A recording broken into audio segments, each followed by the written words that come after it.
On the mystic path, we create our own light. And at first, we struggle, blind and baffled, seeing nothing, hearing nothing, unable to think, unable to imagine. We seem deserted by dream, vision, or inspiration, and our meditation barren altogether. But let us persist through weeks or months, and sooner or later, that stupor disappears. Our faculties readjust themselves and do the work we will them to do. Never did they do their work so well. The dark caverns of the brain begin to grow luminous. We are creating our own light. George William Russell. Thank you so much. That's for our whole year of Light on the Path, coming off of last week's theme of Heroes of Light, which was made in commemoration of the death anniversary of Helena Petrovna Blavatsky. And this week's theme is going to be the therapy of the Buddha. And that is in honor of a celebration in many Buddhist traditions called Buddha Purnima, which celebrates the birth, the enlightenment, and the death of Gautama Buddha. And so this therapy of the Buddha is going to come in a presentation form by Bob Buss. And oh my goodness, it's so relieving to know that we have someone who has engaged in the practice of Buddhism for such a long time, and not just engaged in Buddhism alone, but also has been a professor of religious studies. And so when he looks at Buddhism, it's not just from a very closed-minded, narrow perspective, but from the perspective of having also looked at all these many other traditions and what they have to offer as well, so that we feel as if he is giving us something that's truly very informed, both from the standpoint of the mind, but also his heart and his life experience, from being a very earnest practitioner of actually at least two different kinds of Buddhism that I know of, and I'll let him speak more at length about those if he'd like to. So let's head into our conversation on the therapy of the Buddha with Bob Buss. Well, thank you. This is an interesting topic for me because I don't think I will be presenting so much of it from the history of religion or philosophy of religion perspective. The Buddha himself said, "I am a great physician, and all I'm trying to do is heal our suffering. And the suffering comes from our minds." And that's pretty much the entire truth of it all. There are a lot of practices within Buddhism and a lot of practices within Zen Buddhism, koan study, zazen meditation, work study or samu, chanting, nembutsu, repeating the names of the Buddha, and on and on. There are several practices, and I'm not going to really go into too much of those. Especially koan practice is a very personal kind of thing, but ultimately it's all, whether zazen, upright sitting, which says a whole lot about what the practice is. How do we sit upright? And how do we keep our minds upright? That's kind of the focus of it. And the two traditions that Renée alluded to are Vipassana, which is a modern form of Buddhism, focused oftentimes on either Vipassana, which is insight meditation, or mindfulness. And part of mindfulness can also be compassion. There are various, again, practices within Vipassana Buddhism. And I'm going to start with that because Vipassana or mindfulness practice has been specifically directed towards the medical world. And some of you may have heard of the practitioner, writer, John Kabat-Zinn. In 1976 to 76 to 79, he was part of the Massachusetts Medical School.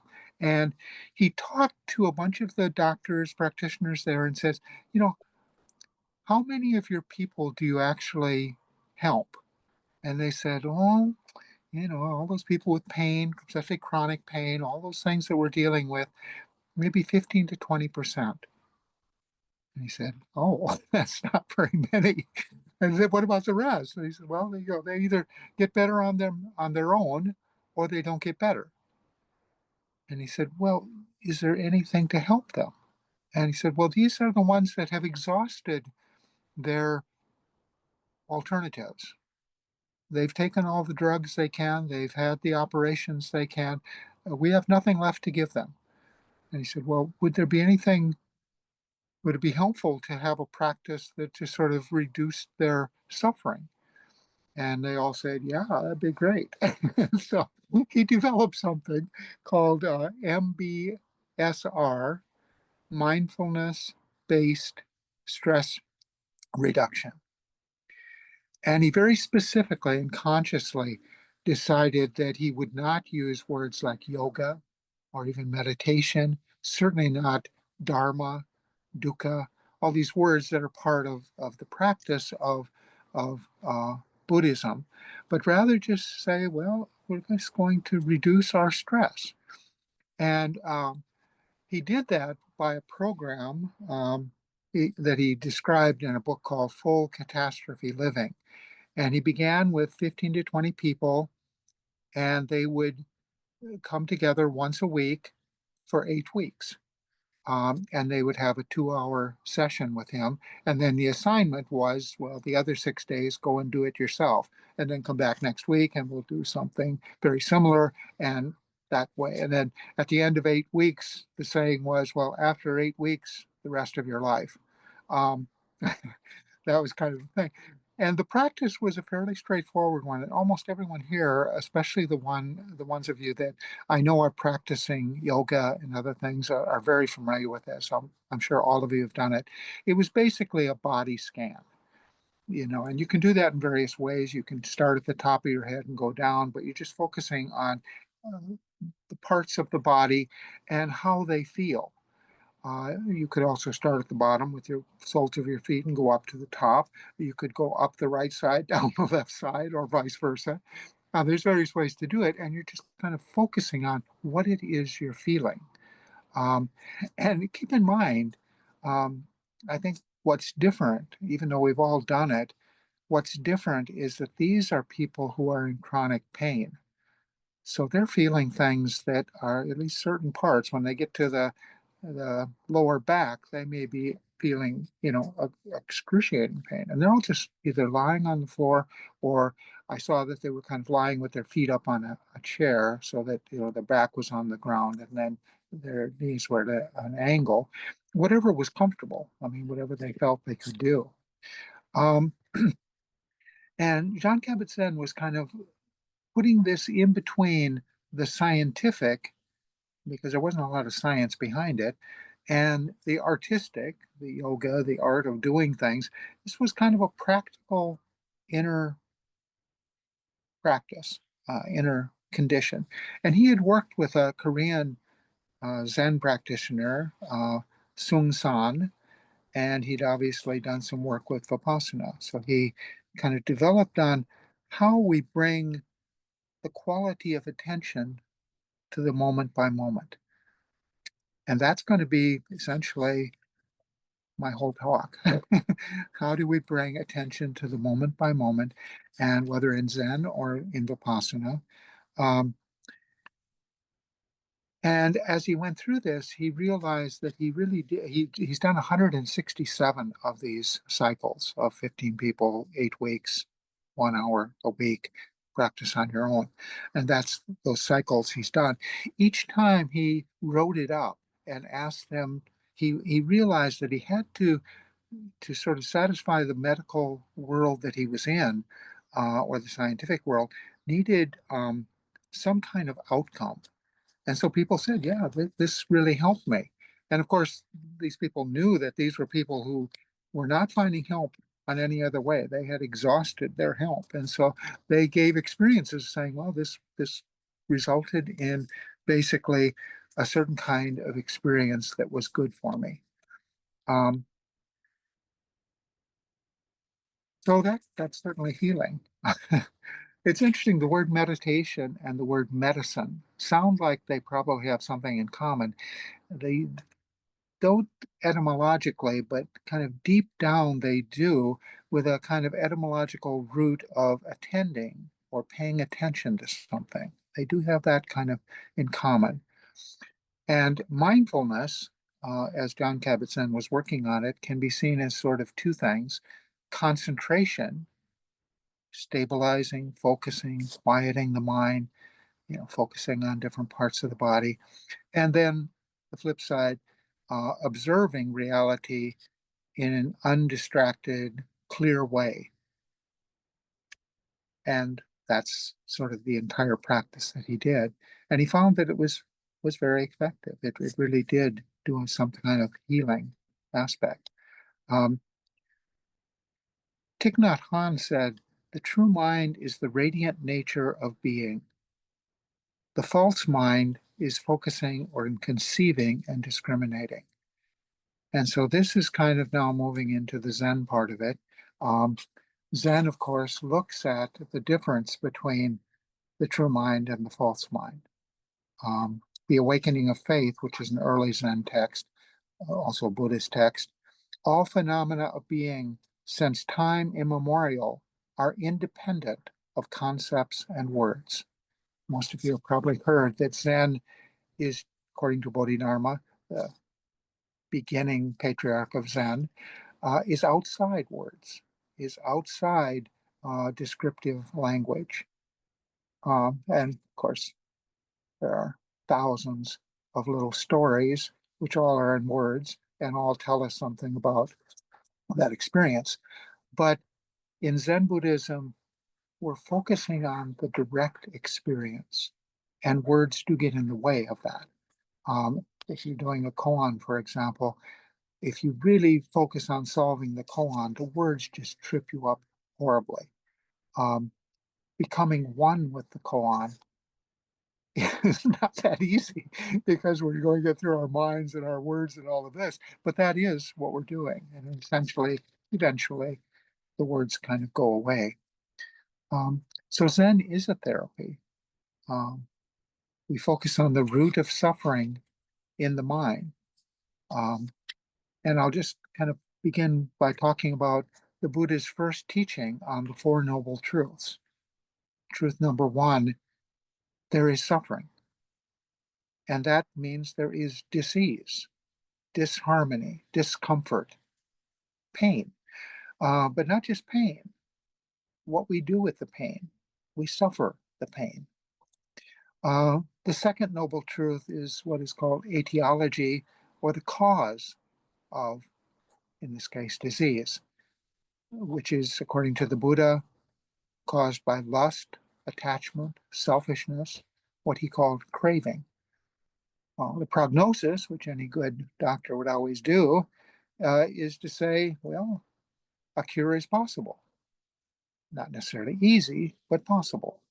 And the remedy is the fourth noble truth, the Eightfold Path, but essentially a way of life.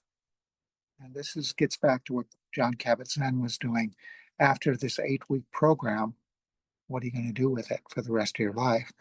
And the Buddhist basically divided into 3 aspects: sila, which is ethics or morality, how we work with others in the world; samadhi, or mindfulness, or pure mind, how our minds focus on the remedy, the Eightfold Path; and wisdom, understanding, which is called prajna.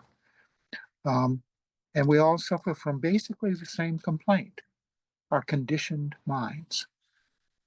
Keep that kind of in mind, because how we condition ourselves is what starts the whole process of suffering going. And the therapy is nothing more than becoming open-minded. open-hearted, open heart-minded. According to Buddhism, we are all embryo Buddhas. We are all already enlightened. This is very Zen.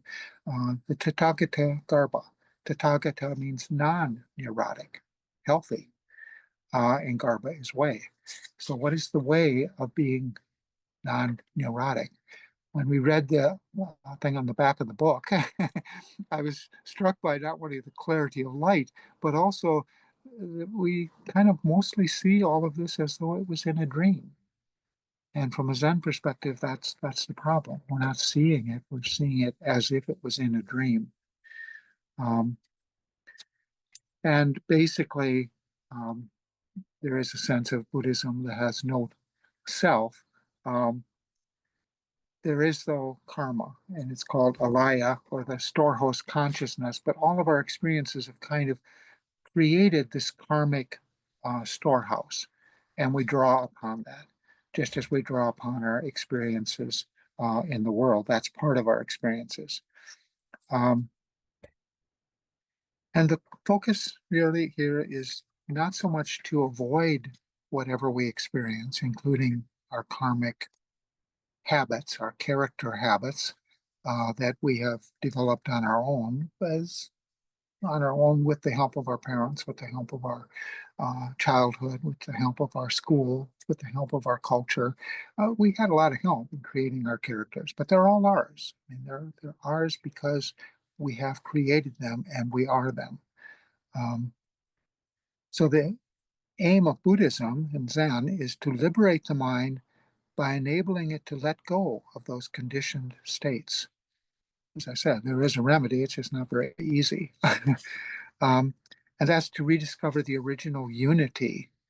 And these are called awakening experiences. When we simply awaken to that which is not dualistic, it clears away like the morning mist. That's the image that the Zen Buddhists use. And it shines through. That's the light we already have, but it has been obscured. And this is kind of the heart of the talk, and I'll end with it. We have three root conditions of conditioning. They're called the three bitter roots. You can see, okay, too bad. These are the kleshas, but essentially they're greed, hatred, and delusion. And because of them, we have avidya, ignorance, non-clarity. They do obscure. Anger obscures. Getting rid of anger would clarify. And vidya, which is the state we're looking for, the healing state, is clear perception. Just experience what's there. And essentially, there are three sweet roots. In other words, three antidotes to the bitter roots. Empathy is the antidote to hate. The Buddhist word is karuna, or compassion. Unconditional respect is the antidote to greed. Buddhist word is maitri, or love. And finally, congruence is the antidote to delusion, which in Buddhist terms is prajna, or wisdom. Congruence is a kind of a tricky word. We almost always just use the word incongruent, but incongruent means, not fitting together very well. Congruence is, well, the term that all of us are familiar with is the flow, the flowingness, the naturalness of the mind. So the self is an unreal object that tends to dominate our perceptions, the self that we've created. That's why the Buddha said there is no real self beyond that which we've created. Dogen said, forget our selfish selves and let our minds be natural. Lin Chi, another Zen master, said, the true miracle is to walk upon the earth. And so that's kind of the gist of it. I think I'm kind of getting to the end of my talk and such. I love the image that Renée and the Still a Moving Center folks put on top of my talk of a Buddha sitting and reaching down to touch the earth. That's kind of the focus of Zen healing is to ground yourself, to touch, to keep in touch, close to the earth. Our posture is, as I said, it's stable, it's upright, it's basically in harmony, body and mind. Spirit then jumps in as a harmonious body and mind and world. It's taming the mind. There's a wonderful set of pictures that I won't be talking about, but I think maybe you've heard of, the 10 ox herding pictures. And it goes from the first one where you're looking for the ox, and a hint is that the ox in Chinese thinking is the mind. So the ox is a metaphor for the mind. You're looking for the mind in order to. The second patriarch went to Bodhidharma and said, "Please, my mind is so disturbed. Could you please calm it down?" And Bodhidharma said, "Bring me your mind, and I will certainly calm it down for you." And he said, "I've looked all over for it. I can't find it." And he said, "Okay, done. It's calm." Um, that's sort of the gist of it. These 10 pictures start with searching for the mind. You can't even find it. And then the second picture, you sort of see a horn in the bushes or something. And then you sort of see the tracks, and then you find it, and then you catch it, and then you tame it, and then you ride home with it. And then you forget it, and then you forget everything. And then you come back to the world itself. Those are the 10 ox herding pictures. And so that's going to be it. Dogen Zenji said, training and enlightenment are the same. You don't have to try and get somewhere. You don't have to try and be something. Buddha nature is right here now. You are already fully awakened, but your mind has concealed it. Unfortunately, most of us are seeing it through a dream, are seeing it not as it is, but as we project it to be. And we have to heal that condition. So that's that's in a nutshell my talk. It's not wasn't particularly organized, but it basically talks about the idea of working with the mind to come to that understanding, and that's really all that Buddhism is, and all that Zen Buddhism is. So I'm open to any questions or comments or experiences that you have along those lines.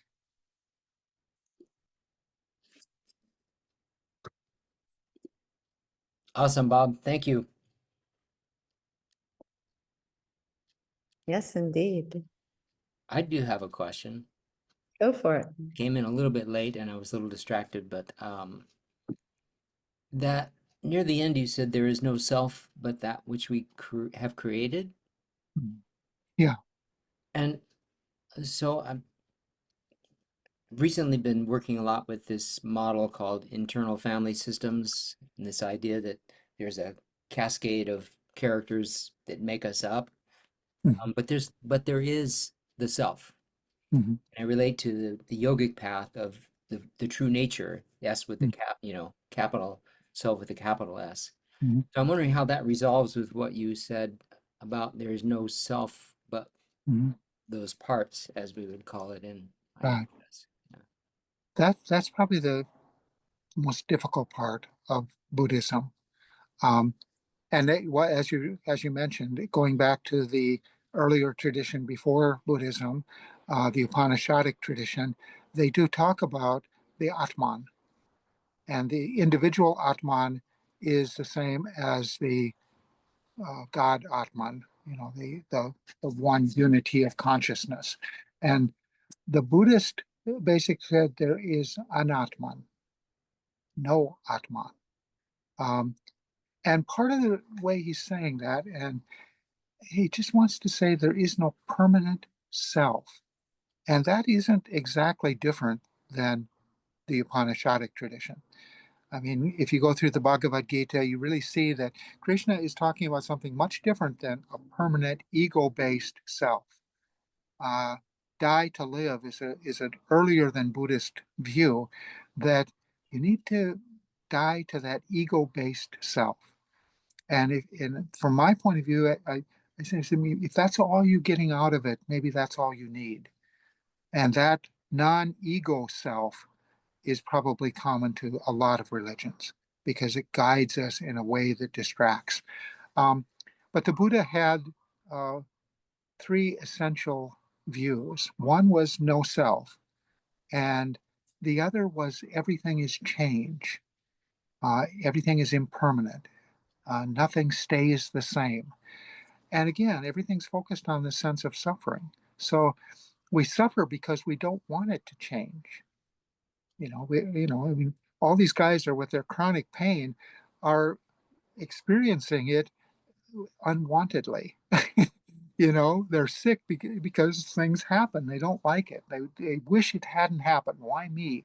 The mind is basically upset with the impermanence. They would like it to be permanently nice, and that's what nirvana, in a way, is not.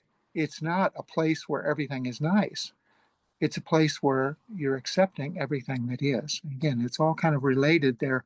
The self that accepts things just as they're coming, Buddha has no problem with that.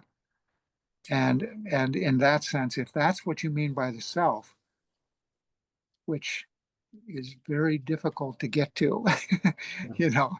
But our ego is always in the way. We always wish, that it was different. Why is this person my enemy? Why are they on me? What did I deserve to have this horrible coworker, a horrible boss, a horrible girlfriend? I've given her my love and she's given me grief. And I'm sure from her point of view, herself is switching through the whole thing as well. We'd like something permanent. And then the other truth is that there's suffering because of that. And so those three ideas kind of create together the experience of Buddhism. So when John Kabat-Zinn was looking at, all he was doing was really saying, scanning through, looking at the body, and not saying, "How do you feel about this? How do you? What is? Why? What are you thinking about?" He wasn't asking that. He said, "Scan through and feel what you feel, and if you have ideas around it, note them and go back to what it is you're feeling." And that's sort of again what Zen and Buddhism, what Vipassana are getting at. Um, I don't take it much deeper than that. Um, but if you say there is no permanent self, that is a response. Um, I think too, the Buddha, though, constantly is saying that we are trying to get back to our non-neurotic self, our calm and clear self. And he's using the word self when he talks about that. Our Buddha mind, which says that there is a mind, is Buddha nature. And what he's trying to say there is that our mind is not separate from Buddha nature. And so when we talk about the mind, we are not separating subject and object, which is what the ego does. We're not separating ourselves from the earth. We're not separating ourselves from other beings. And that means that the self is not the way we usually think about it. Does that help? um, and Yes. I wouldn't go any further than that. Is there a real self? I, yeah, I guess so.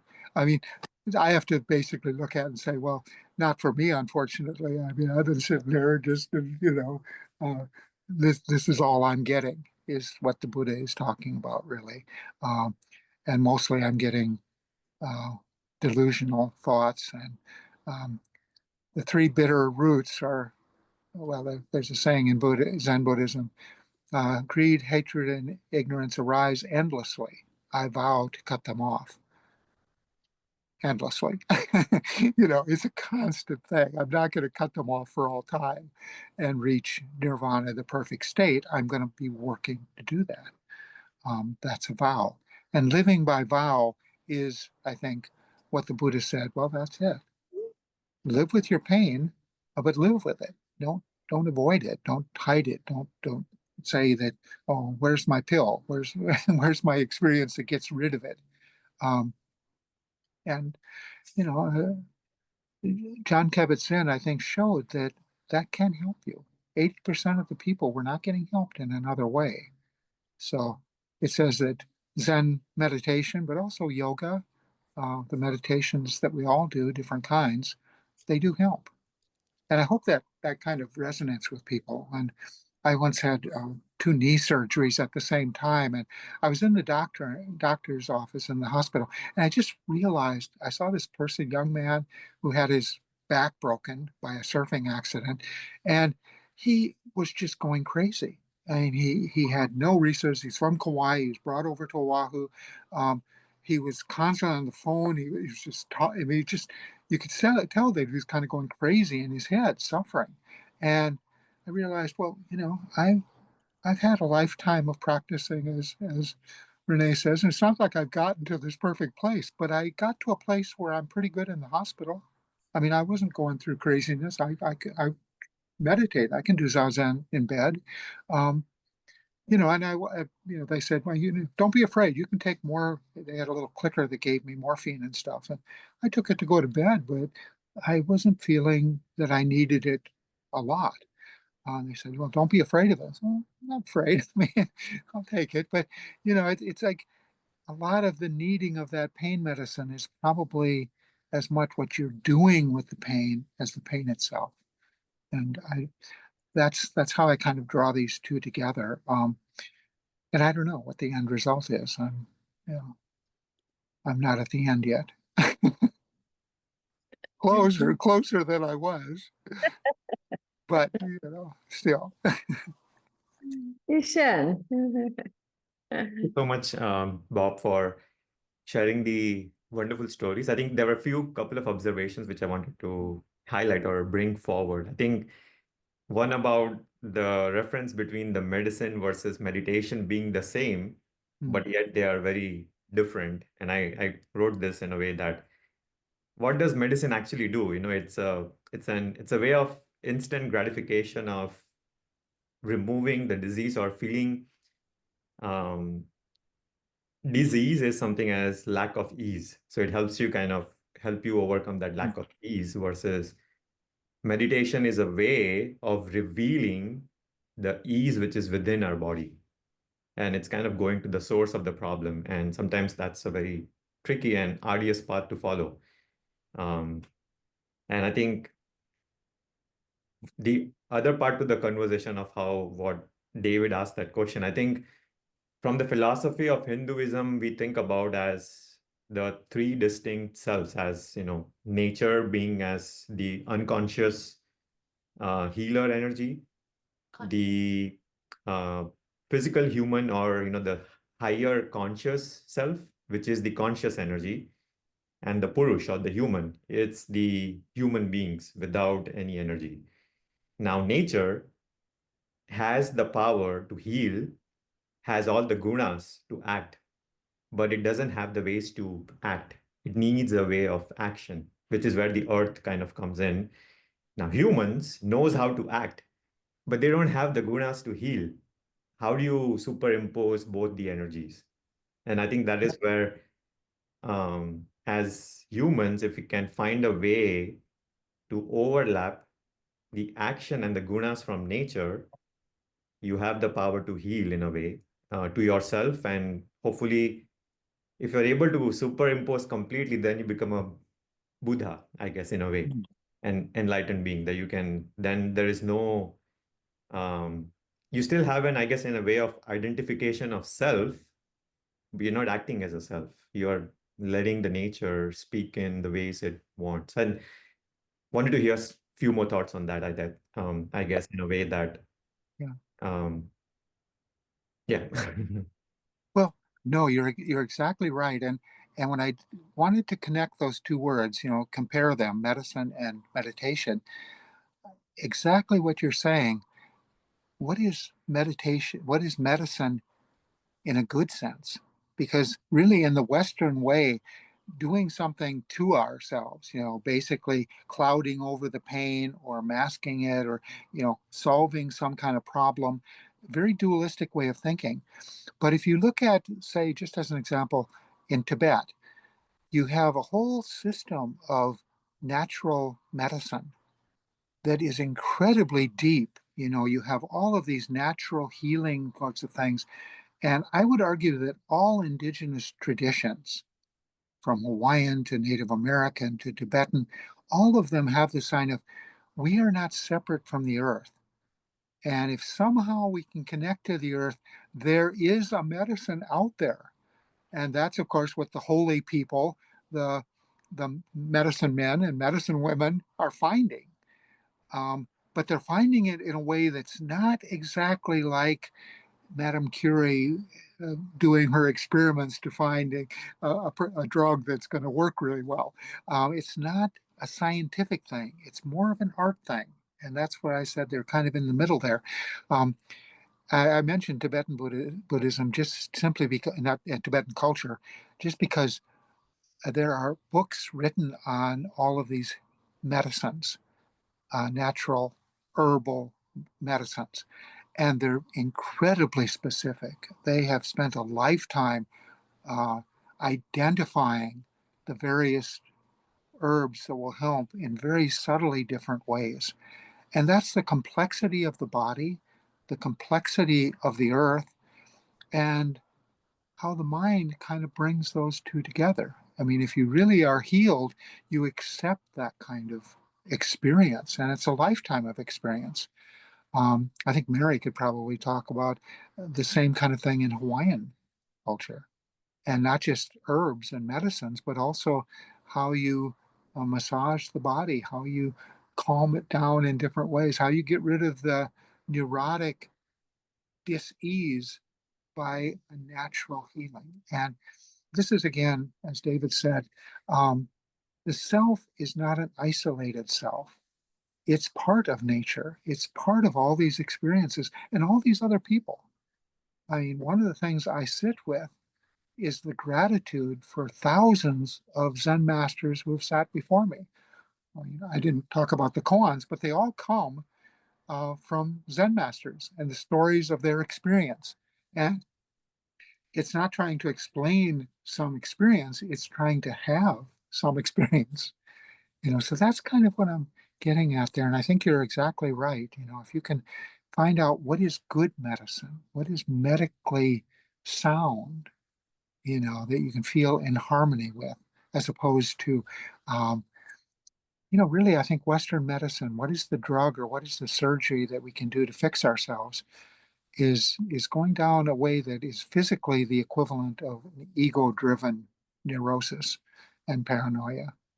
The physical basis is that something's wrong with the body, we've got to fix it.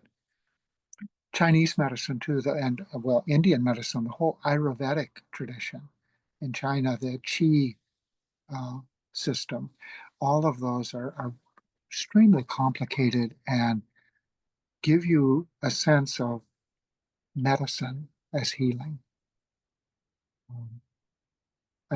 My wife and I occasionally go to a Chinese herbal medicine, and you know, he's going to say, okay, here's where your problem is.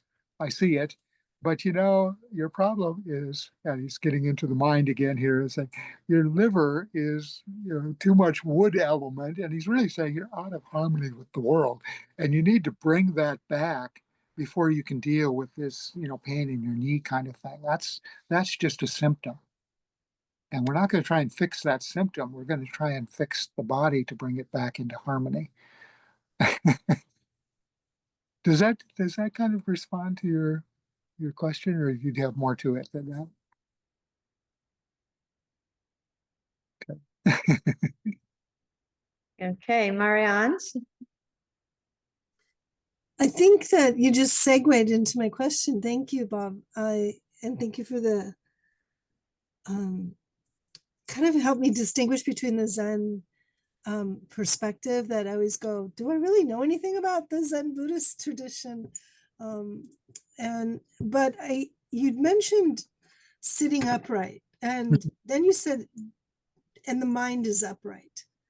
And just what you were saying about the medicine being able to negotiate how we are in the medicine wheel of the wholeness, the earth, with our mind. And so I just wondered if you could elaborate a little bit about what the mind being upright might be in kind of an organic feel for those of us who are practitioners and meditators.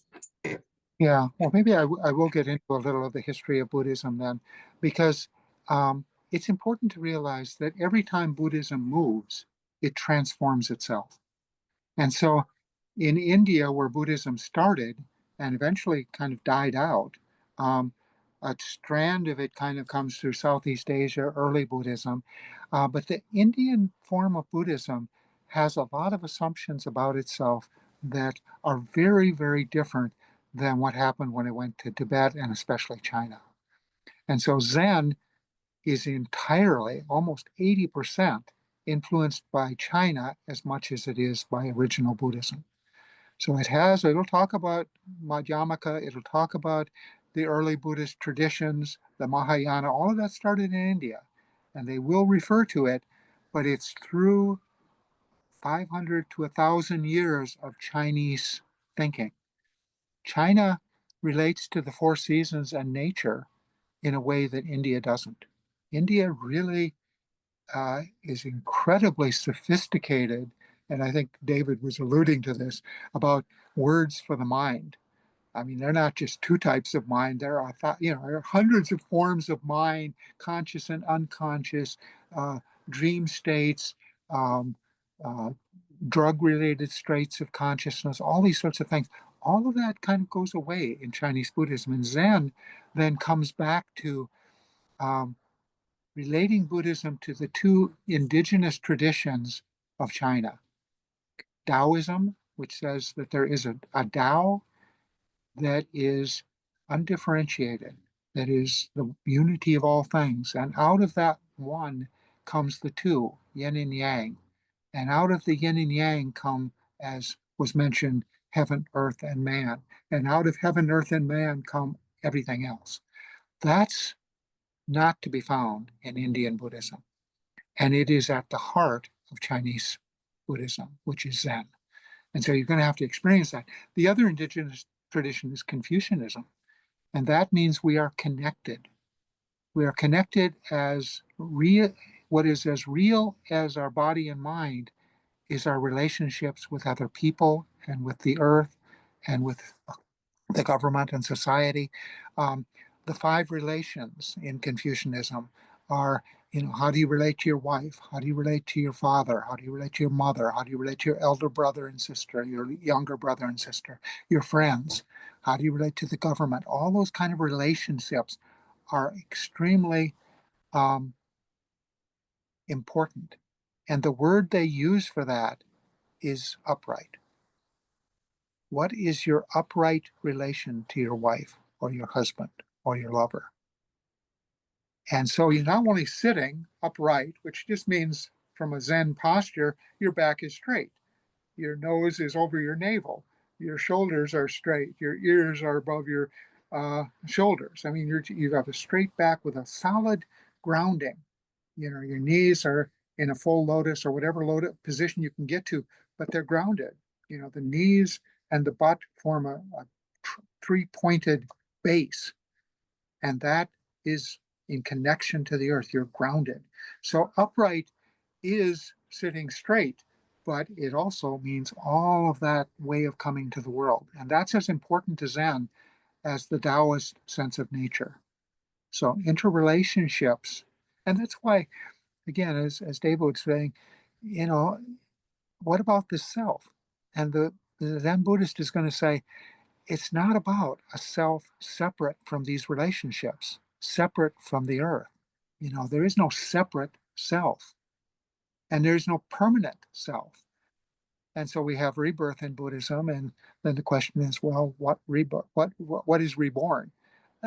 They have an answer, but it's not going to satisfy the Indian tradition. That's a function that's very different. And so that's kind of the gist of that. Yeah, there's a lot going on there. And it's, on the one hand, just very natural. Those relationships are not going to surprise anyone. I mean, how many of us today have no experiences of relationships? And they may be different, they may be, we each had a different mother and father, and they both mothered and fathered us differently, but they did their best and the only way they could. And we reacted it in the only way we could. And that's part of the conditioning that's there that we can also work on. We are not trapped in our neurotic way of thinking. That's the Buddha's entire prognosis. Thank you. The way. I saw that Diana's hand is up, and I kind of want to return to this word of therapy. We have two people that I know of here who are psychologically inclined therapists with Diana and David, and I suspect others have provided therapies of different sorts in their own ways. And I just wondered what thoughts you might have along these lines of therapy. And you have some connection with Buddhism also, Diana. So could you talk along those lines, plus whatever you were going to ask or say?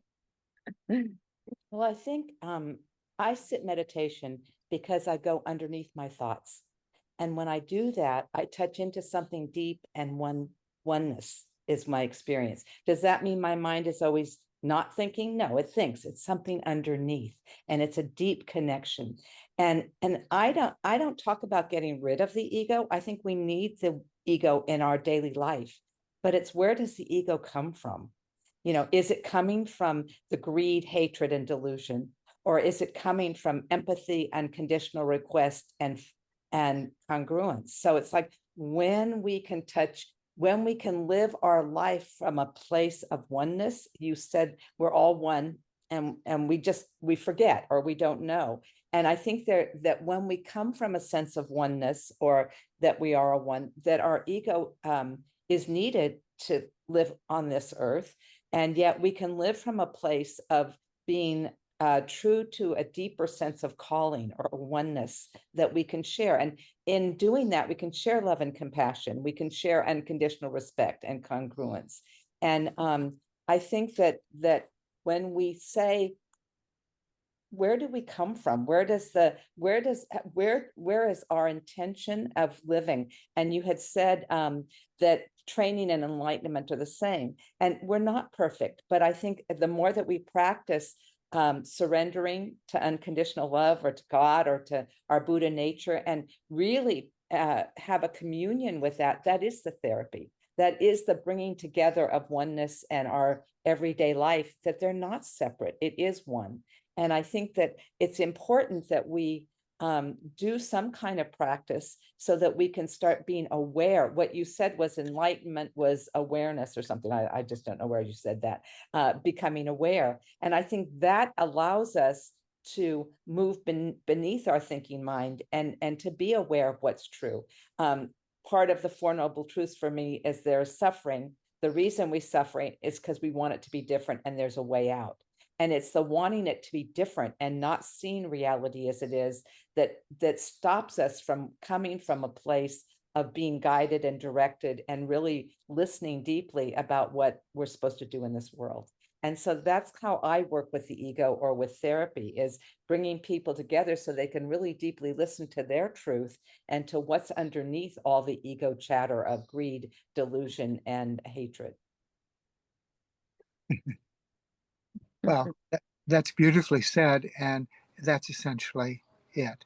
Part of the idea, and the Buddhist word is emptiness. That the experience of oneness that you're describing is empty, and it's empty of what? Well, it's empty of this ego defining the experience. And I think, I guess, I would say, yeah, there's an ego, but you have to be. It's how you define these words. I think if you look at Martin Buber talking about I, it, and if that's how you define, I relate to it, I relate to what's out there, that's I is an ego. If that's how you define it, then Buber said there's another experience of I, thou, which he uses the word I, but not as an ego objectifying type thing, but that I, thou, there's a unity, a connection. And this is inherently Buddhist. One of the ideas is that we're connected to everything, as in a human relationship. Nothing are we not connected to. So one of the koans says, what is Buddha nature? The cypress tree in the front yard. And that's a sense of oneness without, trying to label what that oneness is. That's our oneness with the world. And so, language can trip us up, and that's where the ego gets in the way. But the experience is very simple.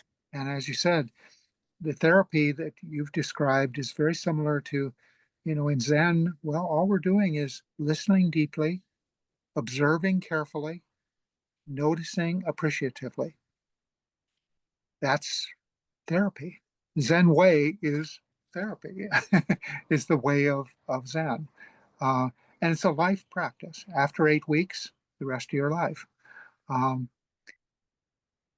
It all kind of fits together in that way. But thank you. Yeah. Bob, could you say those three again? Listening deeply, but we're Listening deeply, observing carefully. What are you really experiencing? When you're going through that body scan, what are you really feeling? Not just what you've been told is your condition. I'm feeling my cancer in my.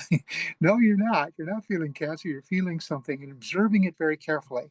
And then when you're noticing that, you appreciate, appreciatively, and be noticing grateful. with appreciation. Was that it? Noticing appreciatively, or gratitude. So observing, gratitude, and deep listening. Thank you. And when Great. you mentioned emptiness, what are we empty of? I love that question. And for me, the answer came up right away: resistance. We're empty of resistance. Sure. And then you referenced earlier, just flow. Yeah. And from what I described earlier, we're empty of obstruction, of constantly getting things in the way of observing carefully, in the way of appreciating our life and breath, in a way that stops us from listening deeply. Yeah, and that's all resistance. I mean, we resist. Perfect. Mary.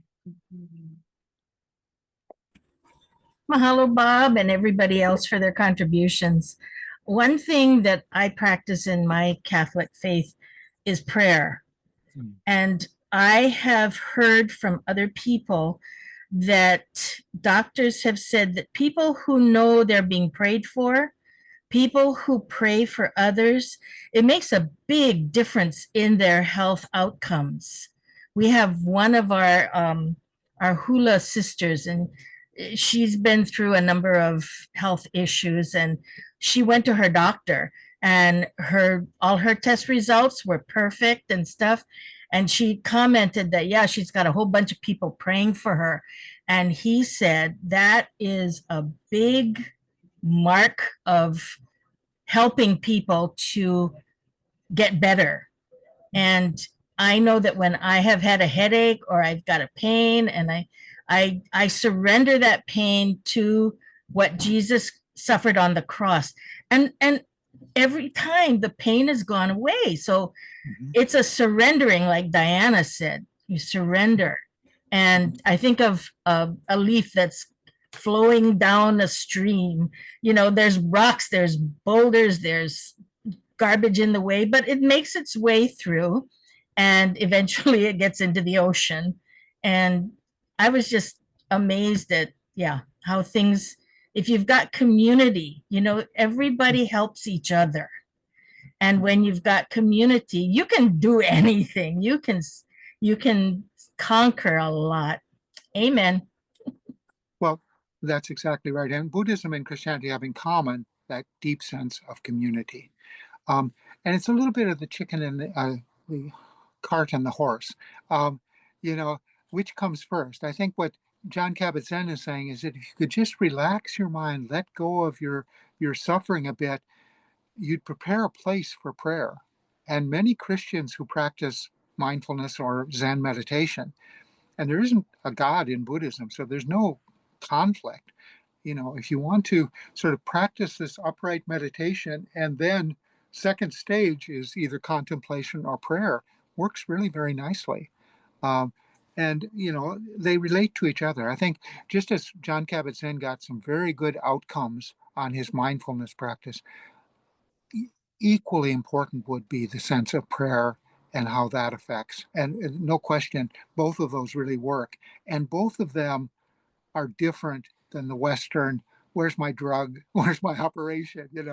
They, when it says 80% of them had exhausted their medical options, well, then there's plenty of room for prayer and plenty of room for meditation to work through that, because they're not going to be helped. From only 15 to 20 are going to find a drug that gives them some relief, and even they need some prayer and need some contemplation. Even if they're helped a little by the medical Western. Yeah, but they very much related. And again, I think part of the language of the horse and the cart is that really it's all together. When someone is praying, they're putting themselves in a situation that sounds to me a lot like what the Buddhist therapy is about as well. They're connecting to God, but they're also connecting to all men are brothers, all people are brothers. A lot of the Beatitudes really sound Buddhist to me. Thank you. I want to give an opportunity before we wrap up for anybody who may not have spoken yet to have a chance. I know we have Z and Adela, and then of course Renée, Jade, Michael, and Kathy. So I'm so happy to have you a second time here, Kathy. It's a delight to see you a second time. Do you have anything you might want to add? Let's see, you'll have to unmute. Sorry.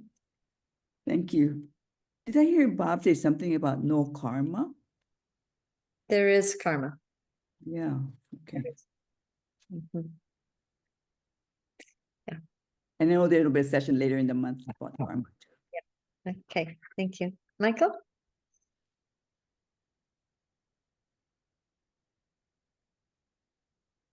I was just moved to pay tribute to another ancestor who brought these thoughts to the modern Western world.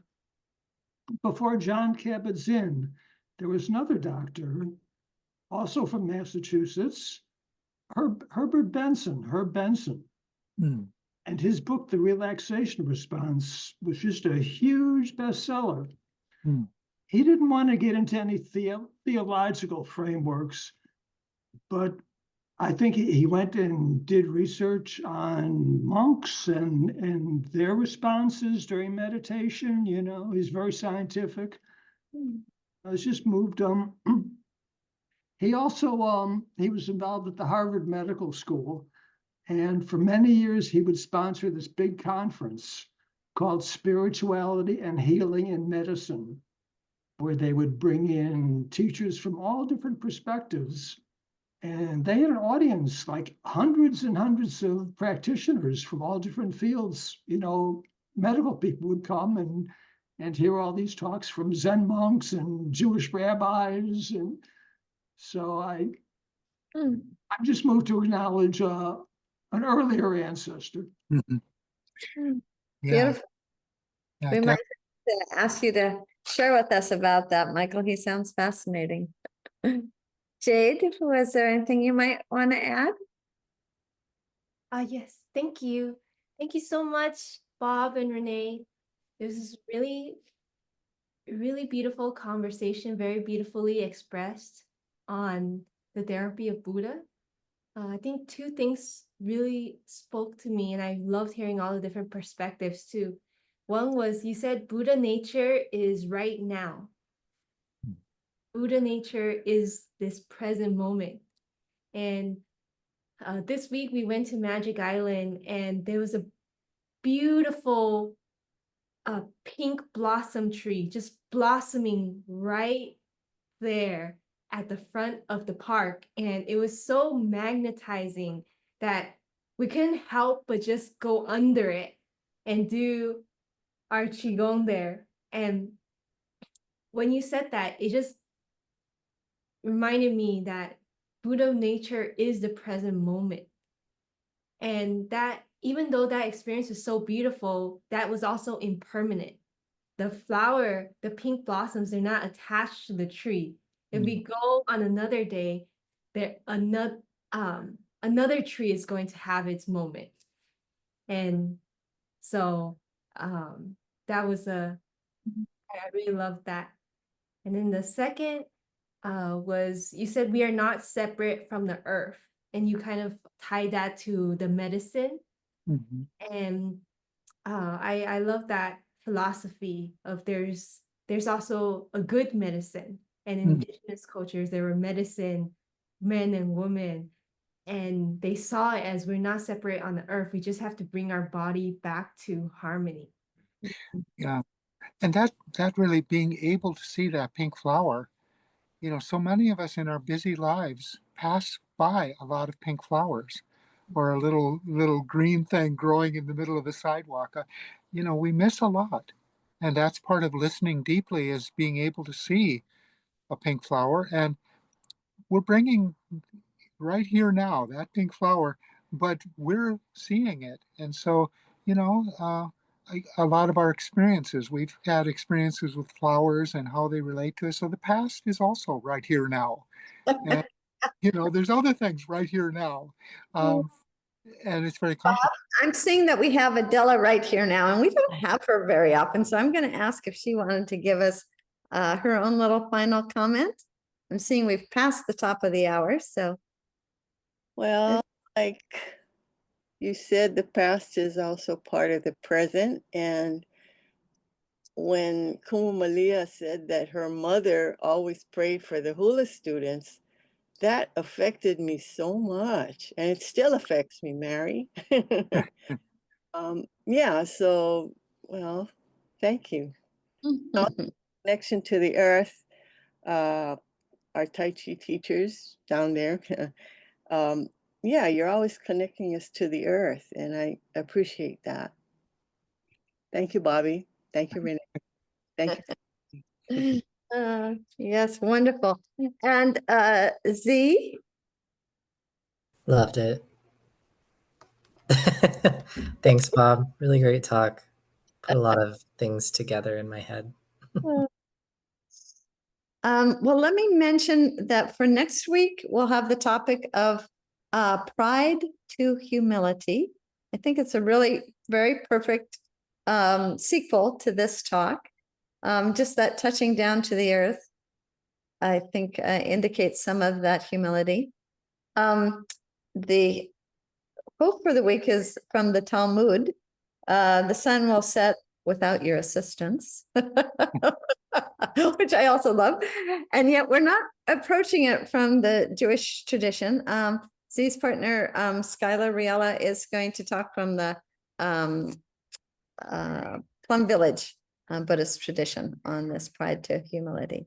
So it will be a wonderful follow-up on today's meeting, which, Bob, really, thank you so much for making some things that are, you know, so complex, if one were to study it in books and so on, and just really opening it up for us in a much more accessible way than it might have been otherwise, by sharing your personal experience, your insight from decades of practice, and the heart quality that goes with it. So it really was not just an intellectual exercise or something. It was something that all of us could relate to into our lives and our own practices. So really, thanks so much, Bob.